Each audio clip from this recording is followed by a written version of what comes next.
পুরাতন ফোন কেনার আগে অবশ্যই এই বিষয়টা দেখে নেবেন, অর্থাৎ ফোনটা কিস্তিতে নিয়ে কেন, অর্থাৎ আপনি যার থেকে কিনছেন সেই ফোন যদি কিস্তিতে কিনে থাকে এবং আপনি যদি এই ফোনটা কিনেন কিছুদিন পর কিন্তু আপনাকে সেই কিস্তি পরিশোধ করতে হবে, এছাড়া এটা ডিভাইস লক হয়ে যাবে। এখন এটা দেখার জন্য আপনি সেটিংস চলে যাবেন।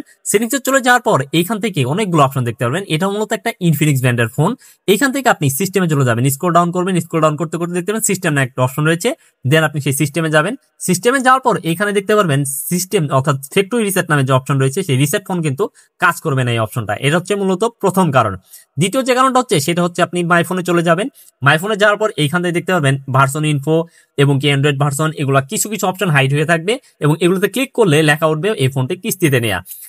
তৃতীয় নাম্বার অর্থাৎ সর্বশেষে যেটা আপনি বুঝতে পারবেন সেটা হচ্ছে এই যে এখানে দেখতে পাচ্ছেন এই যে নিচে ভার্সন ইনফো, এই ভার্সন ইনফোতে ক্লিক করবেন। তারপর এখানে বাইট নাম্বার নামে যে অপশনটা রয়েছে সেটাতে 4-5 বার ক্লিক করবেন। ক্লিক করার সাথে সাথে দেখতে পাবেন block by your credit provider, অর্থাৎ এই লেখা থাকলে বুঝতে পারবেন যে আপনার ফোনটা কিস্তিতে নিয়ে এবং কি এই ফোনটা আপনি এখন ক্রয় করতে যদি চান তাহলে আপনি জেনে নিলেন যে এই ফোনটা কিস্তিতে কিনা।